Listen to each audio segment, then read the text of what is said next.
So I was in the middle of making a video and I got a call, and the audio sucks really bad, but I'm gonna do my best here to capture this, and I might have to re-upload it to amplify the sound and things of that nature. But this is Let me just send it. Oh, oops. Victim that dies. Avengers. Sorry, the 5 people who died in the Capitol riot. This is fucking. Alright, so let's. One had dreamed of becoming a police officer, was injured in a clash. And for some reason, oh wait, that's the video that's speaking, and then I'm trying to load something, and it's because my data connection is awful. Friggin', yeah, that's my excuse. He was an Air Force veteran, Trump. 3 others were Trump loyalists, including one who sold kangaroos dressed like the president, who suffered what authorities called medical emergencies. So one had dreamed of becoming a police officer and was injured in a clash. So one vet was shot. What was it? Yeah, they all mentioned that Trump, who was shot by the police. 3 others were Trump loyalists. Right? These 5 people from disparate backgrounds in different corners of the country now share one fate. Their lives all ended last week as a mob incited by Mr. Trump stormed the Capitol. So one cop died. Right? During that. Because of freaking getting struck in the back of the head with a freaking fire extinguisher.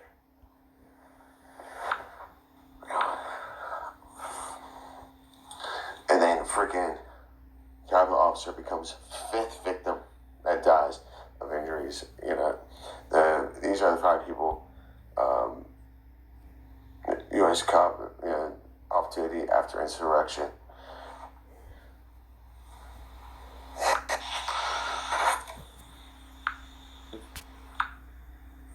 So, sickness. And that's why I'm not one of them. I always have to have a strategy and an exit plan. I've said countless times, nothing about him being hit in the head. With a power. Get the fuck out of there. And the thing is, forever wars. What the fuck? The point for war is for strategic purposes. It's not the lawyer. It's to acquire, acquisition. It's to conquer, colonization.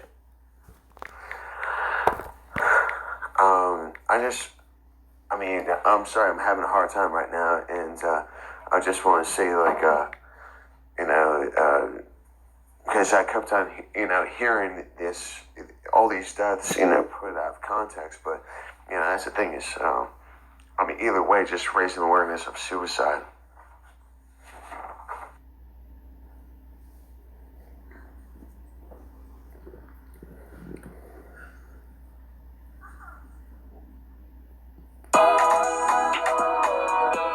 No matter how near or... Sorry about that. The law provides... oh my fucking God. Hello.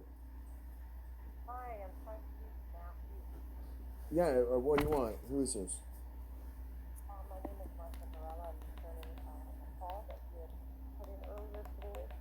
I believe you spoke with my colleague. Oh, I'm sorry, ma'am. I'm sorry for being so, sorry. My phone's been blowing up off the chain. I didn't recognize the number and stuff. And it's just because I've been looking for, trying to, I've been talking to realtors and stuff because it's actually easier for me to find a house than to get into an apartment, go figure. And so, but yeah, I guess I freaking went to a wrong website and my number's gone out there. So be careful. But yeah, I'm sorry about my tone, man. Yes, this is Matthew Meditz. Thank you for returning my call, man. talk to you about some options that you might have, for. Nothing with the VA. I'll put it to you that way, please, because the VA. No. Okay, great. Yeah, I understand. I get it. uh, We have a connection with the community, so like the community route that the community organizations that work specifically with veterans. okay.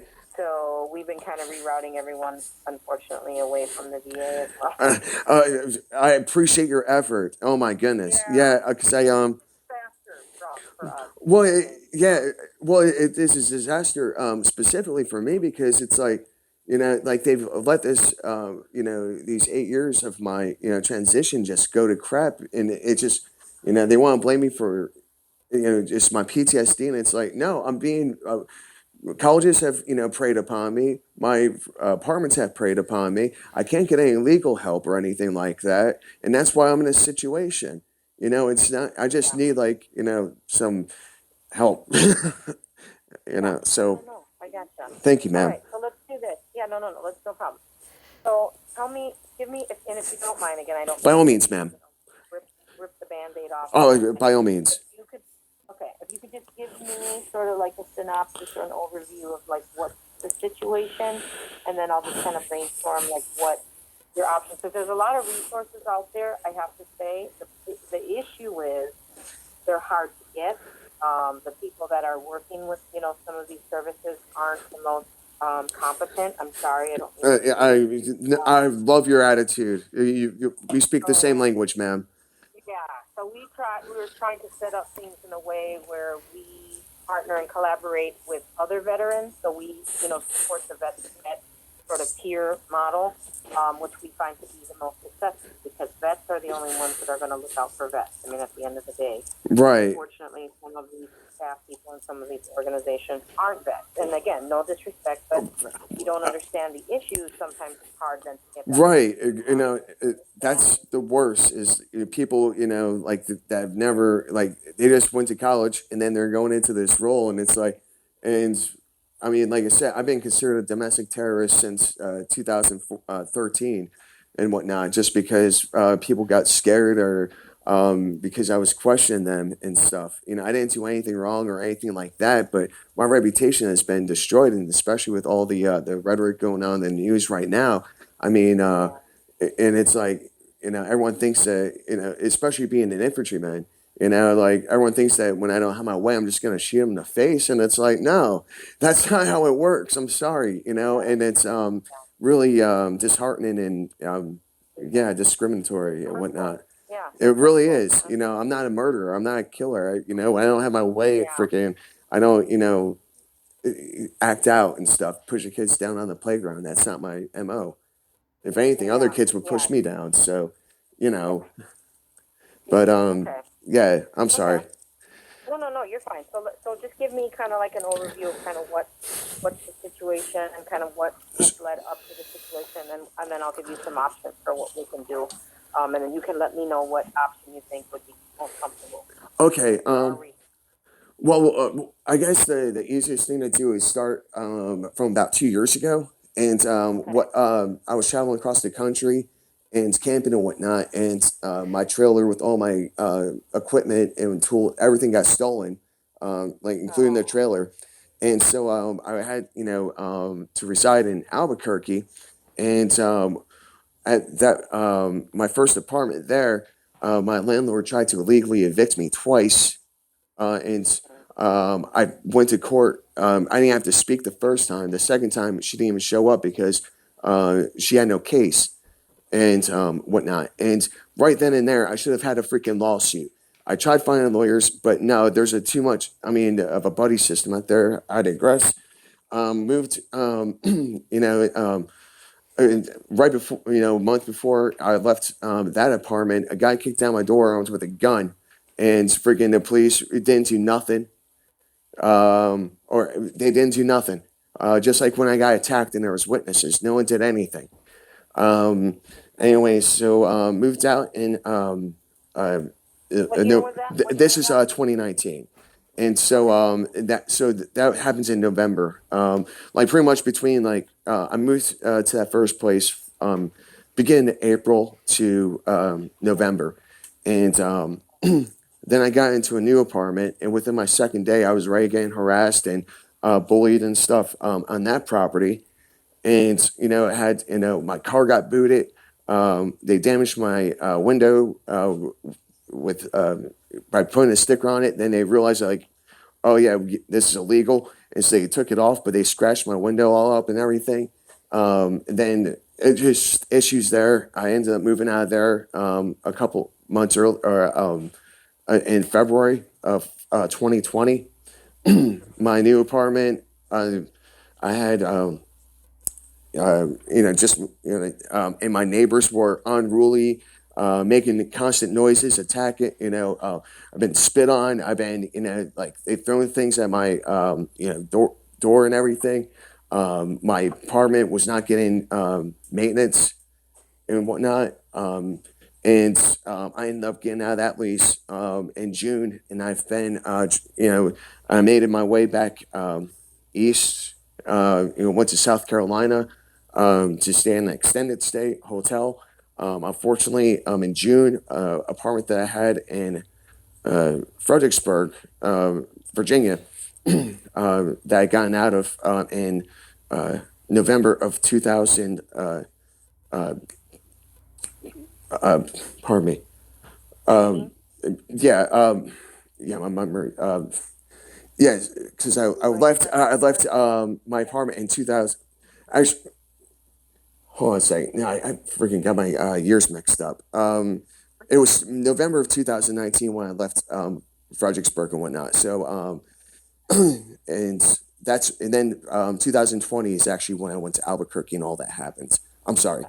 And so, yeah, the apartment that I had in Fredericksburg, I was having problems with the VA. With my compensation and everything, and I was, was able to get, things, kind of managed and stuff. But I, made it, talk to my region, the management of my property, regional and everything was like, hey, this is a situation. Can I leave my property? Can I leave a couple weeks early? Can I leave at the beginning of November? Because my lease ended in November 21, like the 22nd of 2019, and. Yeah, there's no problem with that.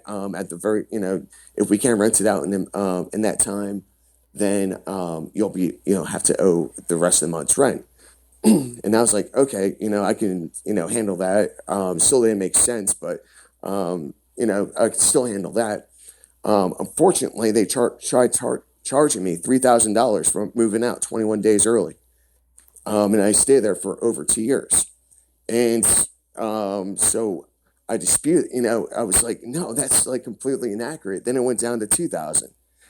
And I'm like, no, because I left the place in amazing condition. I left you my deposit and everything. Like, the $900 is at best what I owed them just for the rent for the month. And, but yeah, then, so basically in June of 2020, that comes onto my record. Actually, Okay. geez, So no, there's something on your record. All right. geez, hold on a second. No, I'm trying to remember. Sorry, my days are getting mixed up and stuff. I might because I just left Albuquerque last year, so it was actually no, I was right the first time with the dates. It was 2018 when I left Fredericksburg, and then because I got attacked when I was in Corsa, Arizona, and yeah, by freaking crazy hippies and stuff. And What year was that? 2019? all right, so we're in 2021. Last year, I left Albuquerque, so that was so it was New Year's of 2019 when I was in Corsa, Arizona, and I got because I just left Fredericksburg. I'm so sorry. I'm so sorry. Oh, that's fine. I have trouble with numbers and stuff. So 2019, Yeah, you were in Arizona. that's correct. And actually got friggin' attacked by they performed a ritual on me and such. I mean, I got my ass kicked and friggin' how I escaped that crap, I'm not even too certain. But yeah, that was a tremendous experience in itself. So anyways, so yeah, so in June of 2020, let's try and get back there. That's when that issue with Fredericksburg, my apartment there, Signature Point. That's when I didn't hear anything from them for months, for over a year, like from when I was, last spoke to them. All of a sudden, it shows up in my credit report, and in June, and being that it's from a former apartment, that makes it impossible to get into a new place without a cosigner. I'm basically an orphan at this point in time in my life, and have been and stuff, and don't have anyone to do that for me. And at the same time, I shouldn't, have to do that. And so, but I've hired, back in April of last year, 2020, I hired Lexington Law. They are a credit firm. And so I've been working on that, since last April. So it's almost been, but officially, I guess, like the month started in May. So I've been working with them for almost a year. And they've been helping me remove things from my credit report, which has helped tremendously. And so basically since, June, I've been just living in hotels to present day. I was in South Carolina, and then went down to Louisiana, and then, came back up to, back to Virginia, and been here since November. And like I said, just living in hotels. I'm homeless. Just living in hotels. Essentially, because I can't get into a place. It's been impossible for me to save because I've been having to constantly move. I can't get heard. Like this. I got overcharged from a lot. The place in Fredericksburg. I didn't get the help, and I tried getting legal help for wrongful evictions for being harassed and by those apartments. 3 apartments within a year, less than a year, in Albuquerque. I mean, like that's what I had to deal with. So it's not like I couldn't catch up on my bills because I kept on having to move, and people were withholding the deposits, and I got robbed. And no one would. And then, every time I go for, try going for help, oh, you've got PTSD and well, you're drinking a lot, and we're just once, you make too much money to get, assistance in other ways. And it's just like they keep on falling back on, like my emotional, like my ailments, but at the same time, they freaking have jacked up my freaking records so damn much because of what we were saying, incompetent people, and just because freaking they're basically using my records as Twitter, and crap. I mean, like they're not doing. I mean, like they're just bashing me on it, and it's like when I was in the Army, I got my unit under new staff, new training, command sergeant major, 33 years out of the Army, because the report I was able to disseminate to the general of Pacific Medical Command.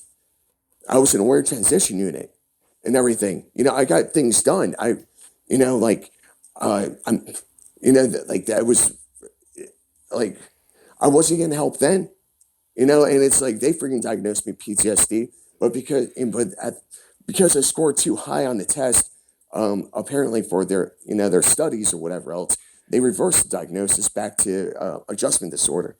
Well, adjustment disorder, like that's an acute symptom, whereas PTSD is a chronic symptom. And when I was diagnosed with PTSD, I was in the psychiatric continuity of care services, which was a new program that they were using, at the time. And that's where I was diagnosed with my former ex-wife, my former wife. She was in the office with me and everything, and that's the thing is, like the whole entire system has been messed up.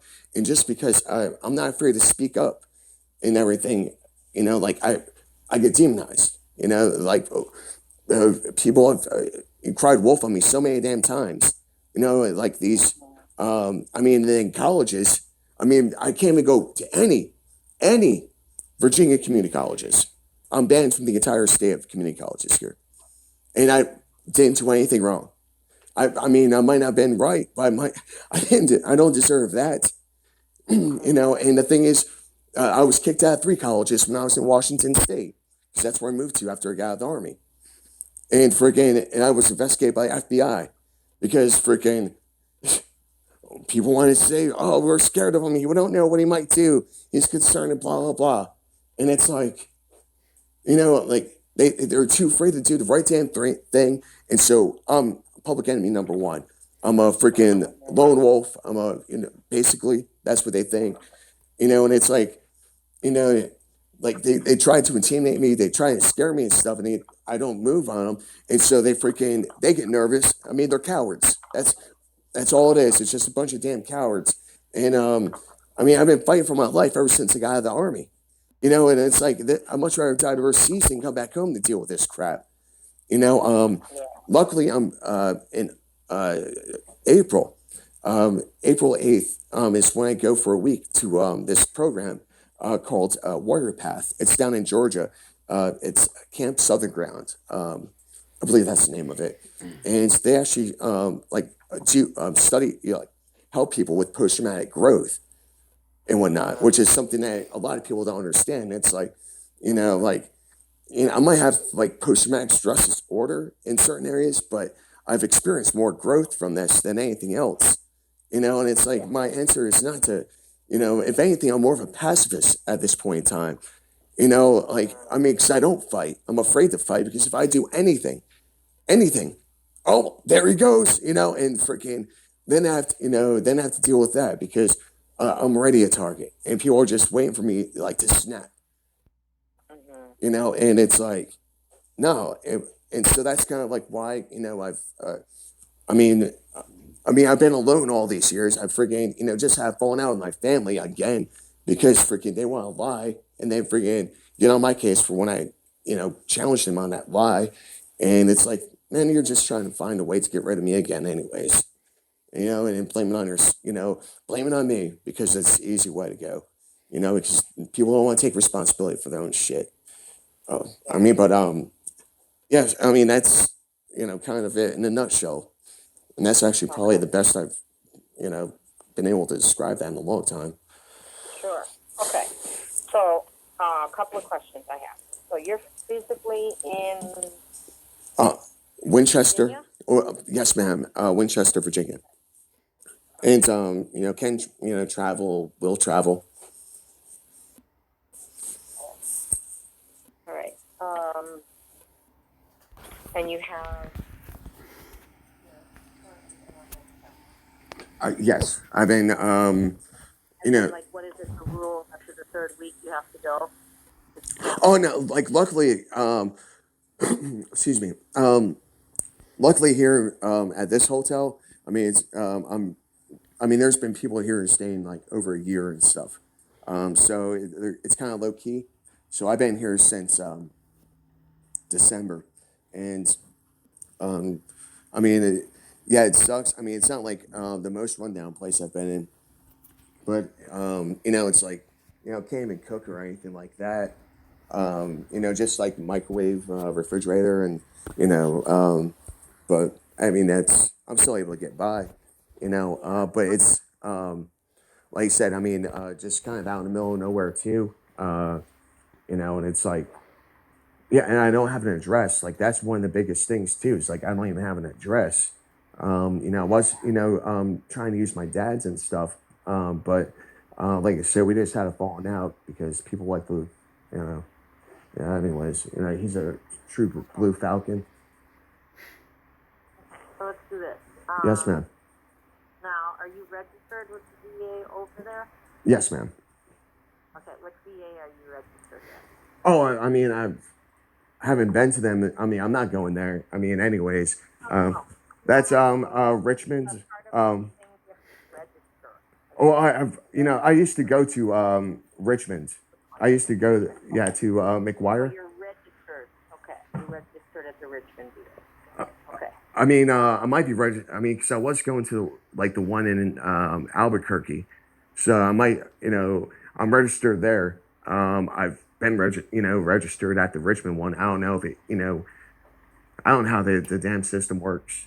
It's. Just whichever one. So in terms of, like I was saying, I'm going to look for a community route,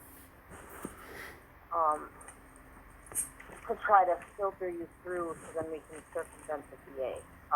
But you still have to be registered, quote unquote, with the VA so that you're eligible for the community services. So if you've been to the Richmond VA before, then you're registered, so that's fine. Okay. And how far is this Winchester from Richmond? How far away?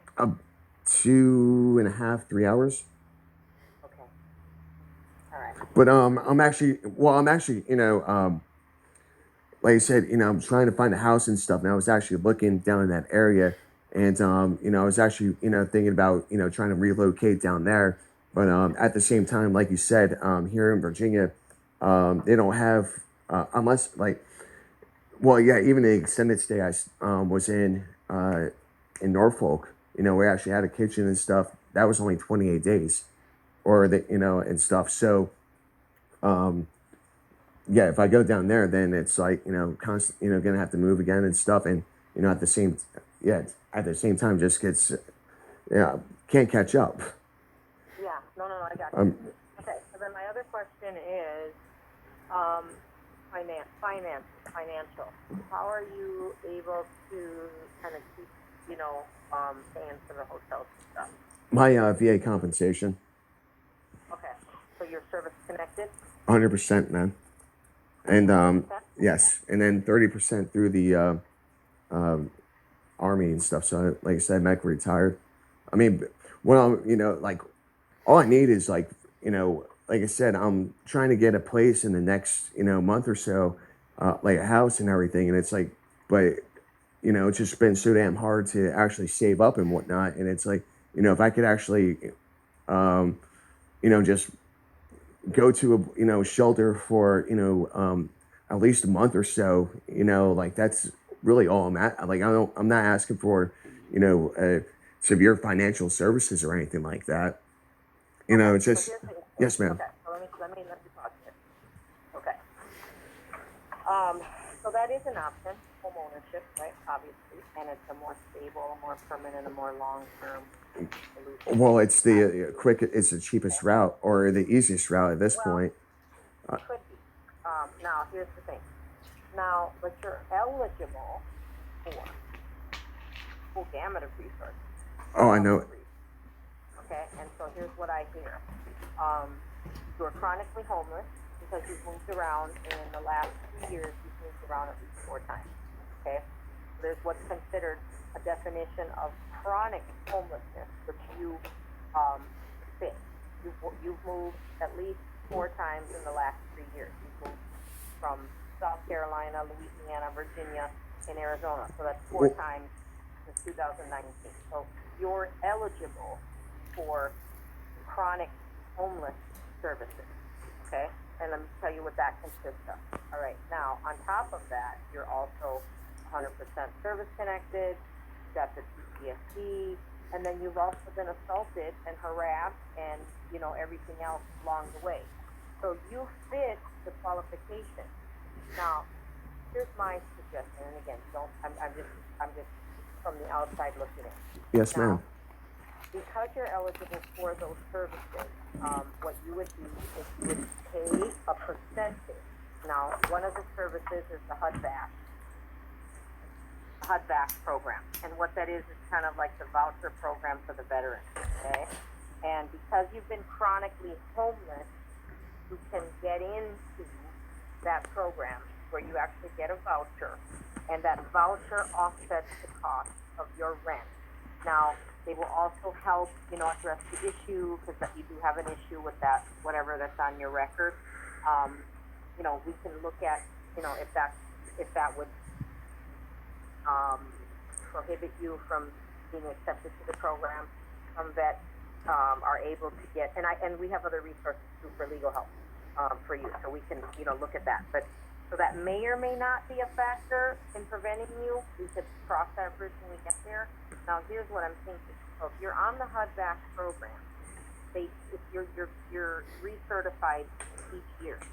So that gives you exactly a year to save your money, get with a realtor, look at houses, and then start preparing for that move, right? So you've got closing costs and your down payment or what have you.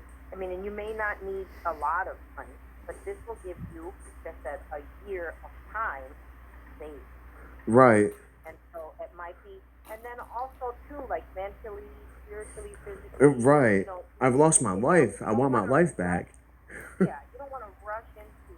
I mean, this is a huge, life, like a life experience, and you want to make sure that you're not doing it, from a place of hopelessness and anger, and and you have every reason to feel that way. Yes, ma'am. You've dealt with a lot of, like you said, it's sort of like the moral injury, which is equally as bad as, any sort of experience you would have going to war.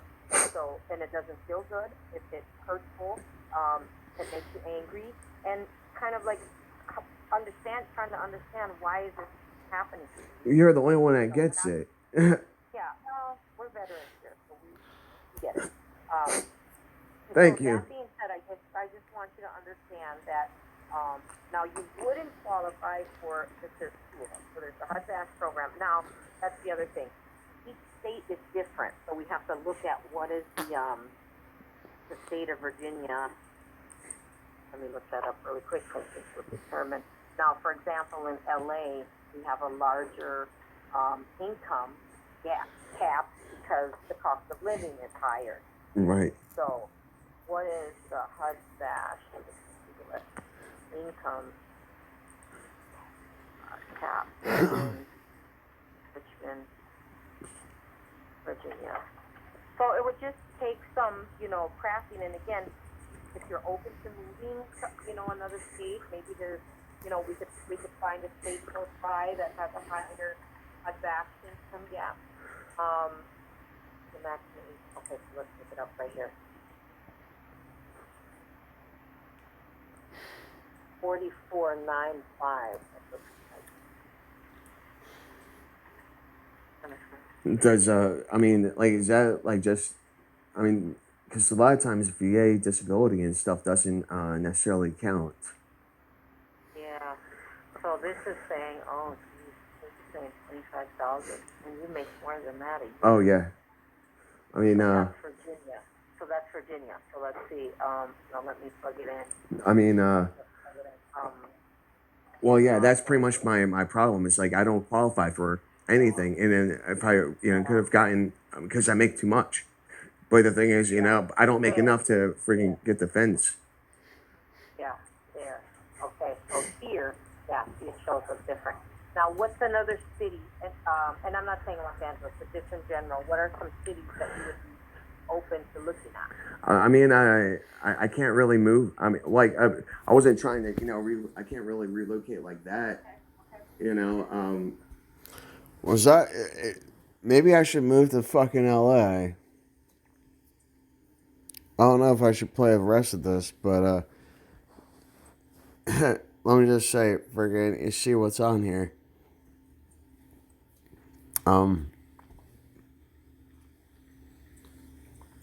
I'll figure it out here in a little while. Excuse me. I mean, oh shit. California's already sucking. I might as well get some of that fucking easy money, right? Should I go to LA? Oh, it's nice to hear myself back sometimes. But this is fucking some real shit. And let me just say, there's, more than half of this conversation left. And maybe there's just a little fucking tease or whatever else.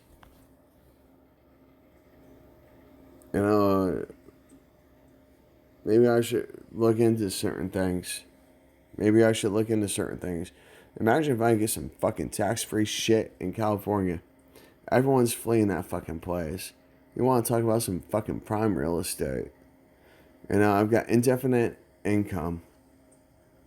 I mean, as long as the country stays alive, right? Fucking, yeah, there's ways. I'm gonna look into fucking moving to LA. And I was so close there, 29 Palms. I camped 100 and I think it was 130 miles. Definitely under, maybe 179 miles away. It was definitely under 200. But anyways, take care, be safe, be kind, stay strong. Love you all. And just half hour in. So yeah, that's about. This is about a third. This is about a third. Timing is everything.